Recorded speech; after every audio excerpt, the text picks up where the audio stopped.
This is a Film Stories original podcast. Mother's Day is almost here, and you can get her the most beautiful time-tested gift around. A watch she can wear every day from Movement.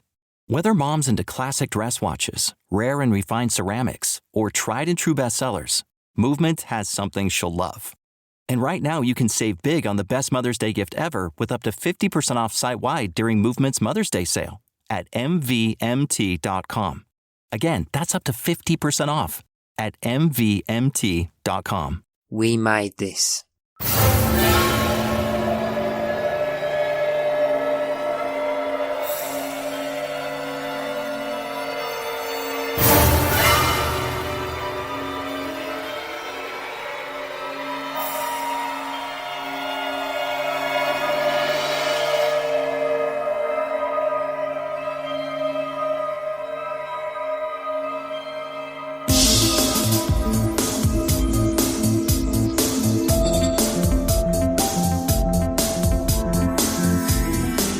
Welcome everyone to the X-Cast. The truth is in here. This is our special Fight the Future Minute podcast. I'm Kurt North and you are listening to our coverage of minute 40 of the X-Files Fight the Future. This minute begins at 39 minutes as we enter Dr. Alvin Kurtzweil's apartment to find Washington police searching the premises, and it finishes at 39:59 with Mulder quipping that he's had an appointment for a pelvic examination. To discuss this minute, I'm joined by returning guest, X-Cast patron Katie Doe. Hello, Katie. How are you doing today? Hi, Kurt. How are you? I'm good. I'm not too bad. We've just a bit of background information. We've had quite a interesting technical difficulties getting onto here, but we're going to struggle through and get through it, and hopefully the recording won't come out too badly. So more a technical issue that we can avoid. So hopefully everyone will enjoy what we're about to say. So we are looking at minute 40. We've just coming off the back of the previous host, and we see that we have Mulder approaching Dr. Kurtzweil's apartment. This minute is actually really interesting.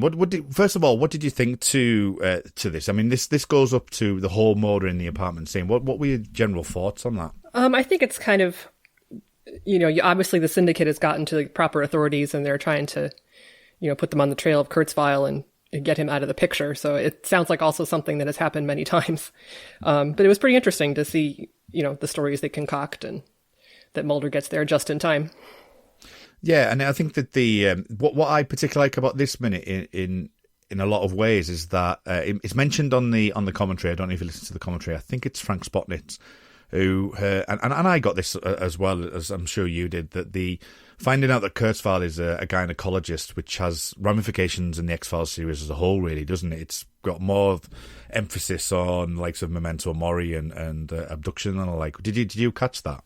I did, yeah. It's definitely following a theme. Yeah, and what did you think to that then? Do you think that as an X-File fan that people would link the two? And it is a deep dive, as Frank Spotnitz says, but the way that construes itself with, beginning with the gynecology stuff, but then moving into the conspiratorial things and how that kind of plays out for the rest of the film, with kind of giving us a character arc of where Kurtzweil is. What did you think to that kind of reveal? And it's very much like show don't tell, really, isn't it? Yes. So I didn't actually get a chance to listen to the commentary, but it makes sense that they would include that for an X-Files fan who's watched the TV series. I don't know if someone just watching the movie would really catch on to it, but, yeah. With the series, it's that continuing theme of, violation and using women. And, in this movie, too, like the idea of hosts that, it could be anyone eventually. Yeah, and it puts Kurtzweil in an interesting mode. As I say, it's more of a thing for us X-File fans, that there is this element to him that he must have been involved in the syndicate at some point. He says when his later on, which we'll talk about in a future minute, because we're on for a few minutes now. But he says later on, that the fact that he was involved, I think maybe even earlier where he says that he was friends of his father's when he's outside the bar early in the episode, early in the film, that he is involved in this conspiracy, and that he's obviously become disillusioned in some ways. But thinking back to all these tests and stuff, the fact that he's got this gynecology aspect to him, it gives him that kind of, is he really to be trusted? The fact that you can tell that he's actually been as part of this syndicate and part of these tests and these horrific things that have been done to women over the course of the show. Well, yeah, I mean, it brings to mind, like you said, memento mori, especially with, access, as they say, access to tissue and all of that, which is just really, really creepy. You don't know if maybe he had something to do with that, with the abductions and, with his medical training. Who knows? Yeah, and I think that also as well, the fact that they kind of like, they really play this up, and it's something that we'll catch up on the next minute, is that when Mulder ends up going into the apartment, we see that the Washington police are already there, and as Mulder looks at the books to give us that information, that we're finding out that he has been smeared in a lot of ways, and the detective is obviously aware of what's been going on, and obviously the syndicate are obviously people who have kind of forced this issue that it's they know that Kurtzweil is a problem and want to get rid of him, but it quickly escalates later on in the film. But at this moment in time, it's all about the smearing. But what did you think to the detective and Mulder's like sort of kind of conversation that they have in the room? Because there's a bit of the usual thing that you'd see in the show where it's got Mulder, the FBI and the police and things, but this one's played fairly straight, isn't it? With the fact that you've got the detective talking to Mulder, saying, "Oh, the feds are looking for him too," and then Mulder's kind of jocular thing as we get to the end of the final minute.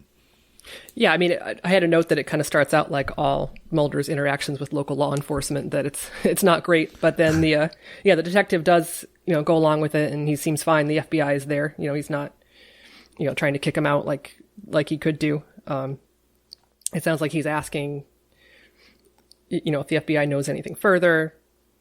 He says this has happened before. People are searching VHS tapes and books, and I think he says selling pictures of little kids on his computer. I mean, it's a very short thing, but it kind of does give you an indication of where we are with Kurtzweil, and that Mulder, up until this point, he believes that Kurtzweil is kind of like almost like a deep throat figure in some ways, that he's come out to tell this information to Mulder. He's making Mulder do all these investigations, and that when it finally comes to it, that there is this seediness in Alvin Kurtzweil. I mean, what did you think? The way that Mulder plays this, do you think that this is a bit of a shock to him? I don't. Well, you see him picking up the books that he had written. The 4 Horsemen of the Global Domination Conspiracy, Countdown to the Apocalypse. And he says later in the film that he's more paranoid than Mulder is. So I don't know if he really takes him seriously. I'm sure he's taking what he says with a grain of salt. But I don't think this situation in the apartment helps him to trust him. Yeah, I mean, other than that, really, I mean, there's not much apart from, as I say, they get into the real nitty gritty of who Dr. Kurtzweil is. We're seeing kind of the building blocks of where we're going to go into in the next point. I mean, this is like 10 to 5 in the morning that Mulder's coming to see the apartment, and he's obviously coming looking for Kurtzweil, who isn't there at the time, and obviously this is all happening at the same time. So it's really a kind of a staging piece, isn't it, for what's coming next? It is, yeah, and it's pretty convenient too that they happen to be there just as Mulder is leaving. So you wonder about you wonder about other surveillance and all that kind of thing too. Like, why are they suddenly there at 4 o'clock in the morning? Yeah, that's something that's kind of hit on me well, obviously just as I was going through it, really, is the fact that you're right, it is very convenient that that Mulder just happens to be there when the police are there. And where does that come from? Because they kind of think that Kurtzweil in later scenes with the syndicate, that they believe that he's involved, and manicured man says he's a crank and whatever, but you're right, it does seem very convenient, doesn't it, that this is going to happen, really. And I think that really kind of builds that kind of smear campaign against him, and gives you the footing for the next minute. Right, okay, so that brings us to the end of that minute there. Is there anything else that you have for this section? Well, I do actually. I have the book, The Making of the X-Files, Fight the Future by Jodie Duncan, and it has some interesting side notes about the filming of this scene. This is an interior location in downtown Los Angeles, and the scenes we're talking about next, they switch to a totally different exterior, so it's kind of nice the way they're knit together. Like, it looks very seamless, the way it's lit and everything, and the lighting. Yeah, they talk about the lighting scheme needed to be done really, really quickly, but by the time they were finishing, the sun was coming up, and so they were definitely fighting against the clock. One final thing with this as well is that you were saying about that lighting, and I think that we'll talk about that as we get into minute 41, because there's particular aspects of the next few minutes where it looks like there's been quite a few like changes as you go along, and the blue hue that comes in. But what did you think to Mulder's little, what's the word, offbeat you know what's coming, don't you? His little quip. It's a little quip, yes. So he had an appointment for a pelvic examination. What did you make of that? Do you remember seeing that for the first time, and do you view that differently now? And how would you kind of view that? Not really. It's kind of just Mulder making his Mulder jokes, and I do like how the police are very confused for a minute, and then they're like, "Oh, of course he's choking." yeah. Like, they do take him seriously for a moment. They do, yeah, and I actually think that's quite good comic timing, actually, because there's like a moment of silence, isn't there, where it's like... they're all looking around at each other, yeah. Is this an FBI agent? What's going on? So that brings us to the end of minute 40. So we will be back. We're now back for the next 2 or 3 minutes, I believe. So when we do return, we'll be returning to Mulder leaving the apartment and seeing a... Kurtzweil just slightly out of view during an alleyway, so that'll be something to really look forward to.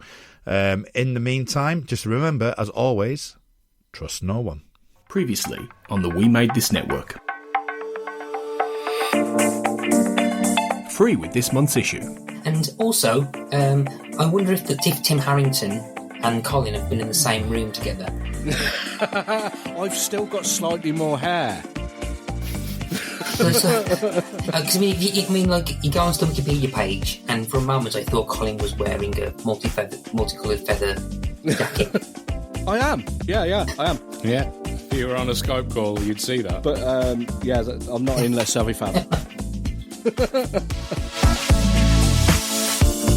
Cinemortuary. A lot of interesting things with that mechanic, couldn't you? I'm sure the sequels probably play into it. Like, if it's not your turn to die, people just jump out of planes and shit and they're fine. Yeah, that's a good point, actually. That'd be a good one. If I read a game, as a character, would you risk that in case it was your turn? In case there's like some information you didn't know about someone else has been saved, therefore it's your go now. I mean, if I knew it were going to come eventually, I would absolutely get some knuckle listers on and fight my way into the White House just with my fists. Just like, I mean, if you're going to go out anyway, just like man in polo neck charges into White House, takes down 300 Secret Service, shits on Donald Trump's face and kills him by slamming his head in a drawer.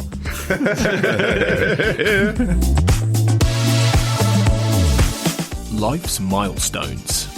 So, what do you think? Are we going to go with compostable, Chris? I like that as an idea. Oh, there's the Hunter S. Thompson firework idea I quite like as well. What's that? You had these ashes loaded into a rocket and just shot up in it as a firework. Amazing. Whether that's true or not, that's the legend has it. Anyway. Well, you get quite a lot of ashes. You could have a firework. You could then have some thrown into your garden, or you could then have some in a necklace for somebody else. But you get a lot of ashes, and you don't need a lot of ashes to make. It's a weird thing. I don't know if I know anyone who's been cremated and then had the ashes. I must do, but I can't imagine having someone's ashes in the house. That feels faintly creepy. I would follow various kind of dog forums on Facebook, and you can get dog ashes. And I've got my cat's ashes. I've got cat ashes on the mantelpiece. I can somehow see that more than a fellow human. Check out all of these shows and more on the We Made This podcast network.